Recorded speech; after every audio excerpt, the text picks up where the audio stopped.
영어 성경 킹 제임스 성경에 보면 이 히브리서 그 앞에 타이틀을 이렇게 써 있어요. 히브리인에게 보내는 바울의 편지.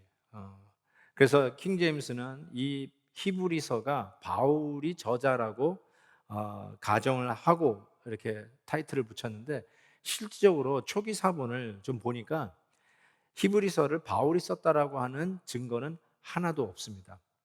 오히려 이 바울 서신을 읽다가 히브리서를 읽으면 문체가 달라지는 거를 금방 알 수 있습니다.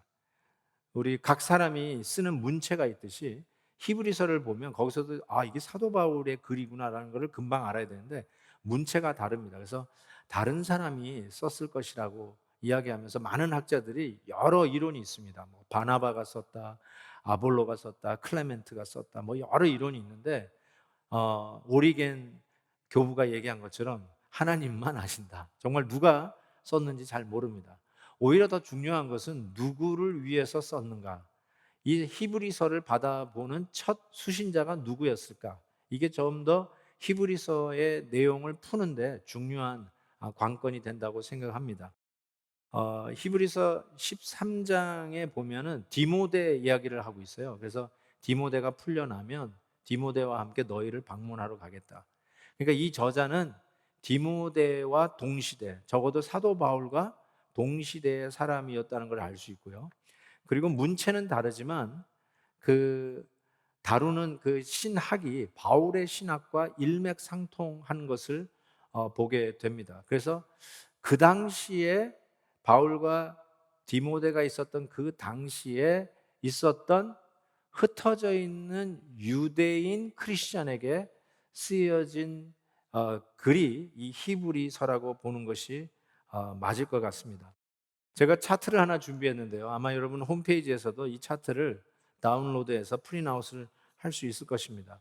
사도행전을 보면서도 이 로마와 이 유대 복음이 어떻게 전파되는 것은 뗄래야 뗄 수 없는 관계에 있는 것을 여러분이 보셨을 것입니다. 그래서 좀 더 입체적으로 역사상상에 하나님의 말씀이 어떻게 전개되는지를 여러분들에게 조금 더 가까이 다가가는 마음으로 한번 차트로 정리하면서 히브리서가 쓰여진 당시의 배경을 좀 짐작해 보려고 합니다. 차트를 보시면요, 실은 로마 제국의 초대 황제인 아우구스트 황제가 BC 27년부터 이 로마 원로원과 합의한 후에 공화정을 폐지하고 모름지기 로마 제국 초대 황제가 되죠. 바로 이 아우구스트 황제 때 예수님이 탄생하시죠. 그리고 그때 이 왕이 황제가 호정명을 내립니다. 이 아우구스트 다음에 2대 황제가 티베리우스 황제입니다. 아우구스투스 황제의 양자이기도 한데요. 바로 이때가 예수님의 공생의 기간이 되겠고요. 한 가지 주목한 것은 이 티베리우스 황제 때 주후 33년에 사도 바울이 회심하게 됩니다. 그리고 3대 황제 칼리굴라가 등장하게 되는데, 이 칼리굴라 황제 때는 별로 이렇게 연결되어서 성경에 언급된 건 없지만, 이 시기가 바로 사도 바울이 회심한 이후에 아라비아, 그 갈라디아에서 나온도 아라비아에 가서 3년 동안 훈련을 받게 되고요. 그리고 나서 4대 황제 이 클라디우스가 등장하게 되는데, 이때 참 많은 일들이 일어납니다. 예를 들어서 이때 바나바가 다소에서 집거하고 있는 바울을 데려다가 안디옥에 와서 소위 안디옥 교회 목회를 같이 동사하게 되는 것부터 시작해서 1차 전도 여행을 바나바와 함께 떠나던 시기가 바로 이때입니다. 그리고 나서 1차 전도 여행 이후에 예루살렘 총회 참석 후에 바로 또 2차 전도 여행을 49년에 떠납니다. 바로 이 2차 전도 여행 떠난 49년에 이 글라우디우스 황제가 로마에 살고 있는 모든 디아스포라 유대인들을 나가라고 추방령을 내리죠. 2차 전도 여행을 하고 돌아온 후 다시 3차 전도 여행을 실은 52년, 역전이 클라우디우스 황제가 다스리고 있을 때 3차 전도 여행을 바울이 떠납니다. 그래서 57년까지 3차 전도 여행을 하게 되는데, 이때 황제가 클라우디우스에서 네로 황제로 바뀌게 되죠. 그 악명 높은 네로 황제 바로 다스리던 그 시기에 바로 바울은 가이사랴에서 3차 전도 여행 끝난 후에 2년 동안 구금되고, 그리고 로마로 가서 재판받기 위해서 배를 타고 가다가 광풍을 만난 때도 이 시기였죠.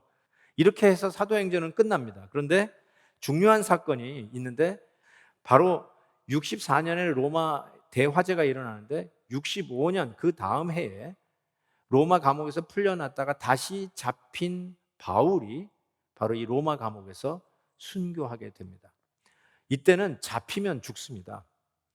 이 로마를 불낸 자들이 기독교인이었기 때문에 모여서 예배드리면 자기네들이 기독교인인 것을 밝히는 것이 되어서 제대로 예배에 모일 수도 없었습니다. 벌벌 떨고 있었던 시기에 바로 이때 성전이 70년에 파괴되는데, 그 전까지 그 시기에 그 힘들어하는 성도들에게 쓰여진 서신이 바로 히브리서입니다. 한번 생각해 보십시오.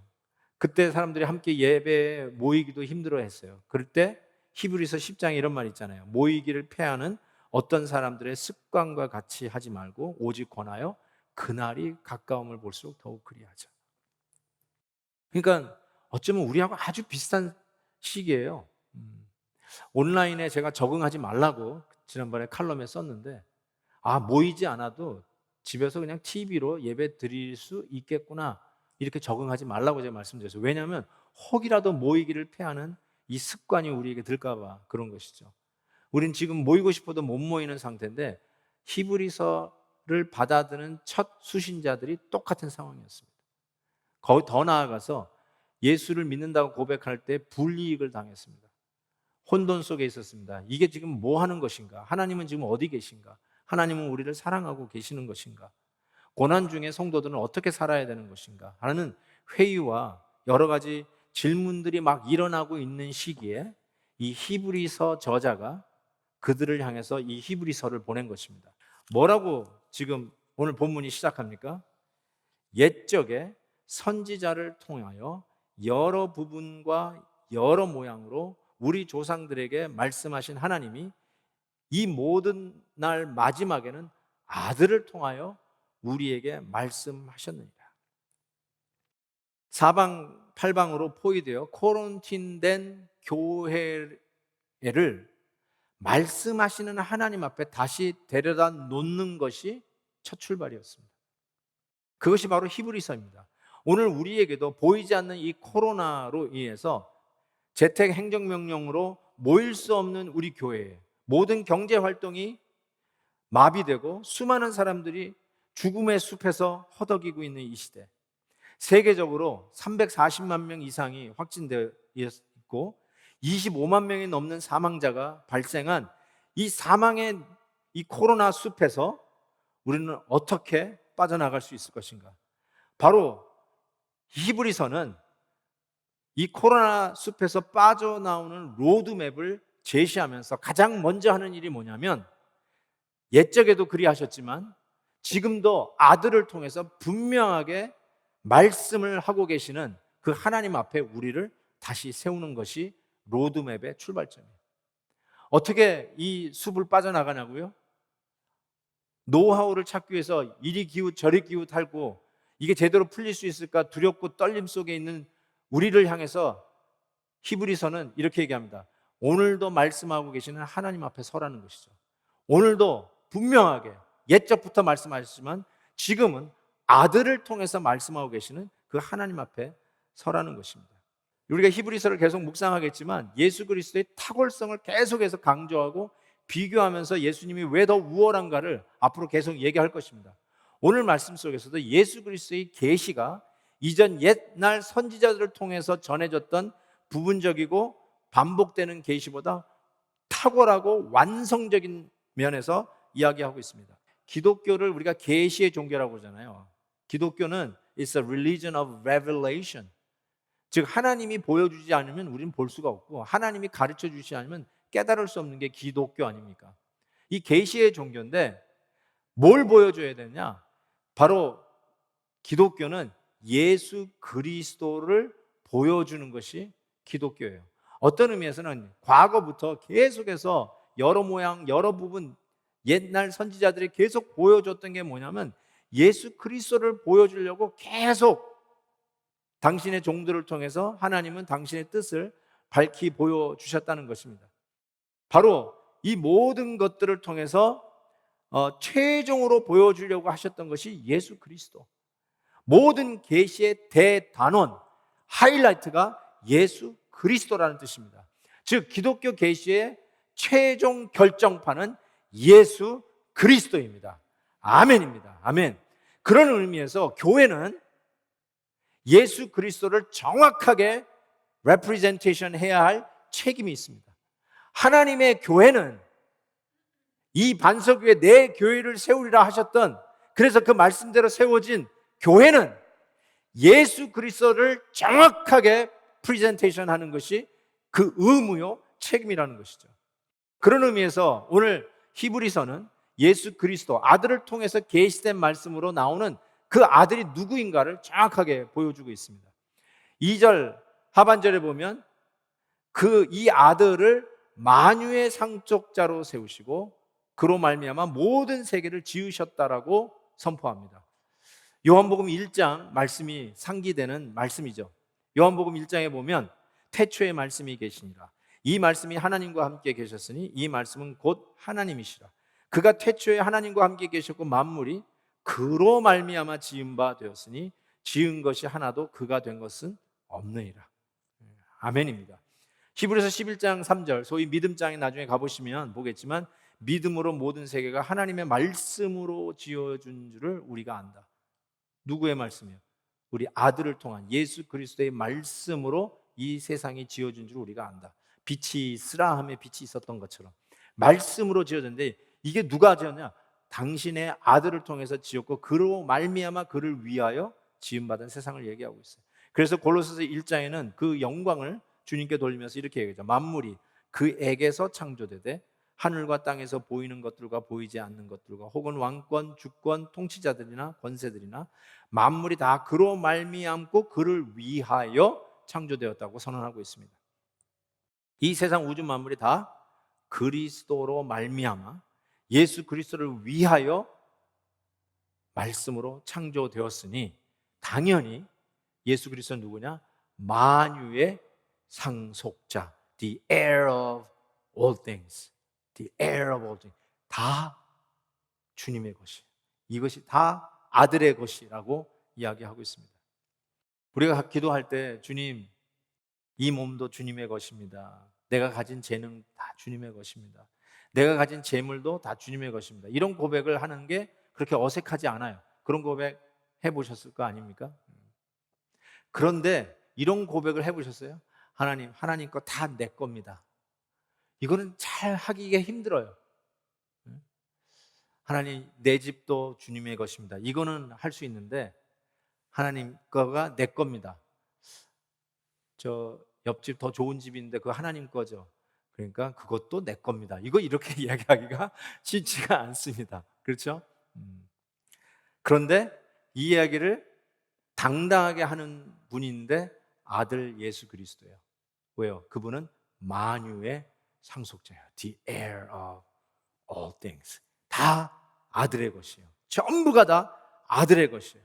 한번 보세요. 세계에서 제일 높다라고 하는 히말라야 에베레스트 산도 바로 우리 주님 아들의 것입니다.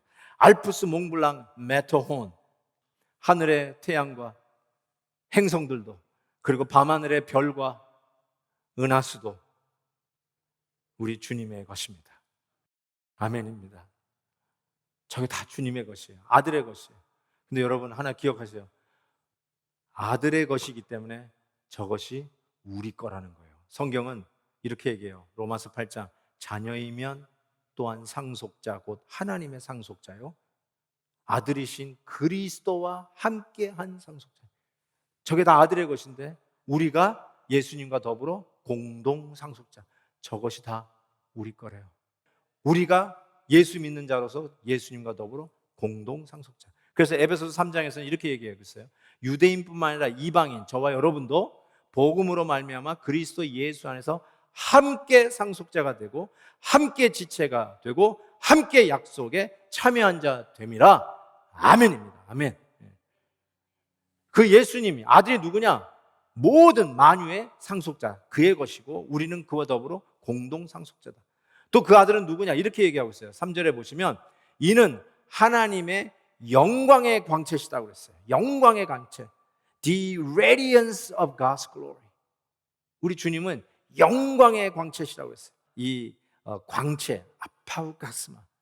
이 단어가 문자적으로 본체에서 뿜어져 나오는 것이라는 뜻이에요.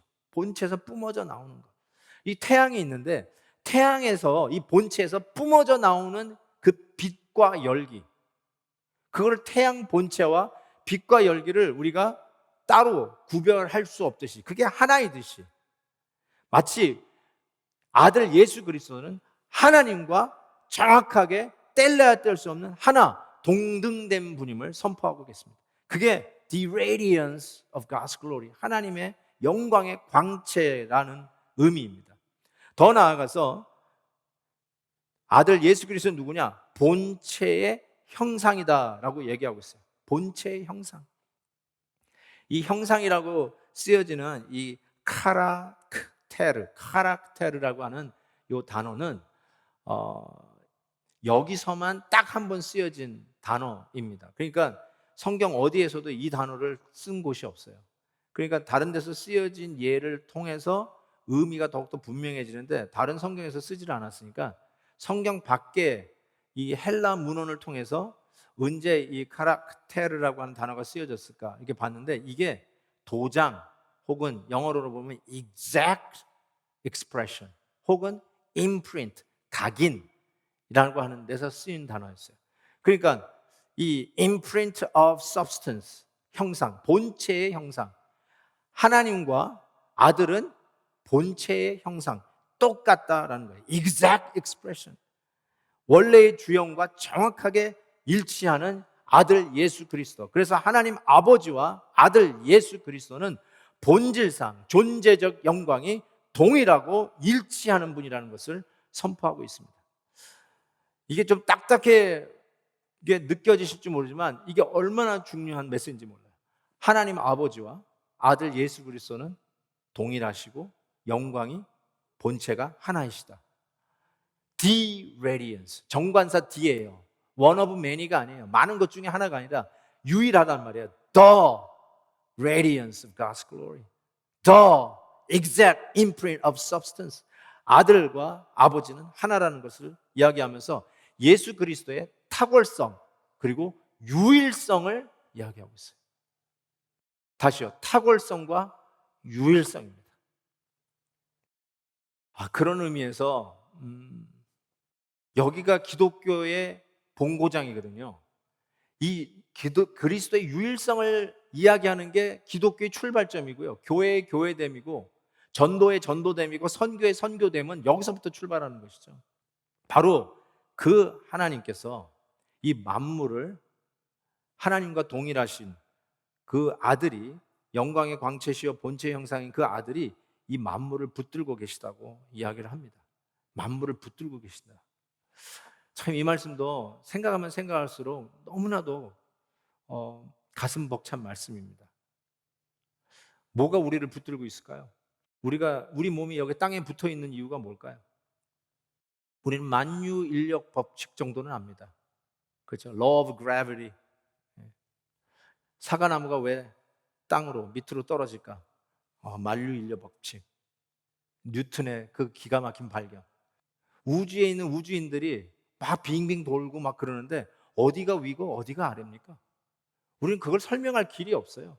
어떻게 이 태양계가 태양 중심으로 이렇게 정확하게 그 궤도를 돌고 있는지, 그 안에 무슨 텐션이 있어가지고 돌리고 있는지. 아니, 이런 태양계가 우리가 보는 은하수에도 수억 개가 있다는데, 그런 은하수가 이 우주 공간에 또 수억 개가 있다고 하는데, 이 어마어마한 우주 공간을 정확하게 오늘도 당신의 계획 속에 돌리고 계시는 그 하나님, 이걸 어떻게 설명합니까? 아무리 전문가가 나와서 설명해도 잘 이해가 안 돼요. 그런데 정말 심오하게 클리어하게 설명하는 말씀이 오늘 말씀이에요. 3절에 이게 어떻게 된 것이냐? 이는 그의 능력의 말씀으로 만물을 붙드시니라. 어떻게 이 만물들이 지금 이렇게 작동을 하고 있는가? 어떻게 우리는 걸어 다니고 있는가? 어떻게 지구 반대편에 있는 사람도 땅에 붙어서 걸어 다니고 있고, 어떻게 이 태양계의 행성들은 이렇게 돌아가고 있는가?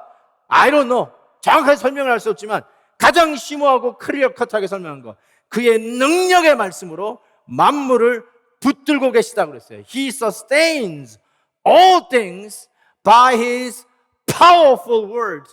그의 능력의 말씀으로 이걸 붙들고 계시다는 거예요. 말씀으로 창조하신 그 하나님이 빛이 있어 함에 순종하여 빛이 있었던 것처럼 그 말씀으로 오늘 이 모든 만물을 다 sustain, 붙들고 계시는 거예요. 떨어지지 않도록, falling apart 안 되도록, 오합지졸로 혼돈 가운데 다시 빠지지 않도록 능력의 말씀으로 지금 붙들고 계시는 거예요. 함께 모여 예배 드릴 수 없다고, 예수 믿는 것이 들통이 나고 예수님 믿는 것을 부인하지 않으면 살 수 없다고 하는 그 어려움 속에 갇혀 지내던 이 히브리서를 받아들은 첫 수신자들, 그들에게 하나님이 하신 말씀은 이 만물을 오늘도 당신의 능력 있는 말씀으로 붙들고 계시는, 말씀하시는 하나님 앞에 세우시는 거예요. 그 말씀 앞에 세우는 거예요.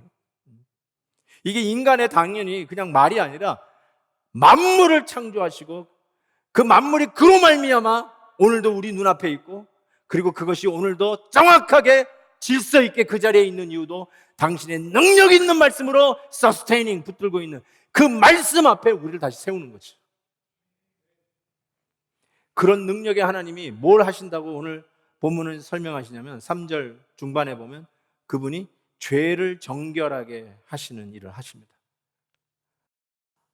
아니, 어떻게 이게 가능할까요? 하나님과 본체이시고 영광의 광채가 되신 주님이 어떻게 우리의 죄를 정결하게 하실까요? 우리는 압니다. 그 크신 하나님이 우리 인간의 몸을 입고 우리 가운데 성육신하여 오셔서 우리의 죄를 대신 짊어지고 우리를 죄에서부터 정결하게 하셨다고 합니다. 바로 이 부분을 하나님은 옛적 선지자들을 통해서, 옛적 주의 백성들과 하나님의 종들을 통해서 여러 모양으로 여러 부분을 계속해서 계시해 온 거죠. 앞으로 the sacrifice, 바로 대속 제물을 보내서 우리의 죄를 하나님께서 깨끗하게 씻겨 주실 것이라고 계시하셨는데, 그 계시의 완성, 최종 결정판으로 아들 예수 그리스도, 그 하나님이 우리 가운데 오셔서 우리의 죄를 정결하게 하셨다라고 선포하고 있는 것입니다. 이게 복음 아닙니까? 이게 애누리 없는, 정말 어떤 타협도 없는 정확한 복음 아닙니까? 예수 그리스도 아들을 통해서만 우리는 하나님께 갈 수 있고, 아들을 통해서만 우리는 천국을 소유하는 하나님의 백성이 될 수 있다는 것이에요. 예수 그리스도만이 절대적인 유일한 대속 제물이라는 것, the ultimate provision of God to redeem sinners like us. 우리와 같은 죄인을 위해서 하나님이 우리에게 제공하신 the ultimate provision, ultimate sacrifice, ultimate substitute, 그게 바로 아들 예수 그리스도라는 것이죠. 말씀을 세상으로 창조하시고 모든 것이 그로 말미암아 짐을 받았고 오늘 모든 것이 그를 찬양하는 그 온 세상의 것도 말씀의 능력으로 딱 붙들고 서스테이닝하고 계시는 그 예수 그리스도께서 우리의 죄를 대신 담당하여서 십자가에서 잿덩어리가 되시고 하나님의 거룩한 진노의 심판을 한 몸에 받아 우리를 죄에서부터 단번에 구원하시고, 십자가에 못 박힐 필요가 없는 그분께서 once for all 우리를 위하여 죽으심으로 우리의 죄를 정결하게 하시고 천국 백성 삼으신 것을 믿습니다. 이게 복음 중에 복음 아닙니까? 이게 코로나로 집에서 이 재택 행정명령을 받은 우리에게 어떻게 이 코로나 숲에서 빠져나올 수 있는가? 첫 메시지로 히브리서를 열면서 주신 하나님의 메시지. 오늘도 아들을 통해서 말씀하시는 하나님 앞에 서라. 그 말씀이 뭐냐? 바로 이 죄를 해결하시기 위해서 십자가 지신 바로 그 주님이라는 거예요. 근데 그 주님이 마지막에 이렇게 얘기하셨어요. 3절 끝부분에 보니까 그분이 누구냐? 지극히 크신 이의 우편에 앉으셨느니라. 이게 왜 큰 의미가 있냐면요, 구약의 제사장들은 앉지 못합니다. 왜요? 일이 끝나지가 않았어요. 계속 서서 일해야 돼요. 작년에 속죄일에 들어가서 제사를 다 보냈다고요? 근데 올해 속죄일에 또 들어가셔야 돼요. 어제 제사를 드렸다고요? 오늘도 또 속죄제를 또 드려야 돼요. 끝나지 않았어요. incomplete, 구원의 사역은 완성되지 않았어요. 그래서 서서 계속 움직여야 돼요. 그런데 우리 주 예수 그리스도, 만왕의 왕 되시고 만주의 주 되신 우리 주님께서는 단번에 우리의 죄를 십자가에서 해결하시고 우편에 앉으셨다. 뭐예요? 구원의 사역이 완성됨을 이야기합니다. 예수님께서 십자가 지시면서 십자가에서 말씀하신 It is finished, 다 이루었다는 말씀도 Now I'm ready to retire, 은퇴를 선언하는 말이 아니라 confirmation of the completeness of His redeeming work, 구원 사역이 완성된 것을 confirmation하는 선언이에요. It is done, it is finished. Now 나는 앉았다는 거예요. 앉았다. 여러분, 이것이 오늘도 우리를 담대하게 하는 메시지예요. 예수님이 초조하게 왔다 갔다 하면서 뭐 일 보고 야 큰일 났어 하고 여기 가서 불 끄고 저기 가서 불 끄는 그런 분이 아니라 He has sat, 앉았다는 말이에요. 앉았어요. 끝났다는 거예요. 여러분의 구원을 이루셨다는 거예요. 누구가 위협 앞에서 취소될 구원이 아니고, 저들이 여러분의 목숨을 가져간다고 여러분의 구원이 없어지는 것이 아니라 담대하라. 예배를 못 드리는 이 상황 속에서도 담대하라. 네 재산을 몰수한다고 우리의 생명을 지옥에 보낼 수 있는 그 하나님을 더 두려워하고 하나님 앞에 이 믿음을 지키고 담대하라고 주시는 말씀. 이 말씀이 이 코로나 때문에 우리가 마음껏 예배 드리지 못하지만, 코로나 때문에 모든 것들이 다 셧다운되어 있고 답답한 상황이지만 어떻게 이 코로나 숲을 빠져나가냐고요? 이거예요. 하나님의 말씀 앞에 서라. 오늘도 아들을 통해서 완전 계시, 최고 결정판 계시를 우리에게 완전히 보여주시고, 그리고 완성한 후에 앉아 계시는 우리 주 예수 그리스도를 바라보는 거죠. 그것이 로드맵 첫 페이지였습니다. 사랑하는 성도님, 오늘 이 말씀으로 승리할 수 있기를 진심으로 바랍니다.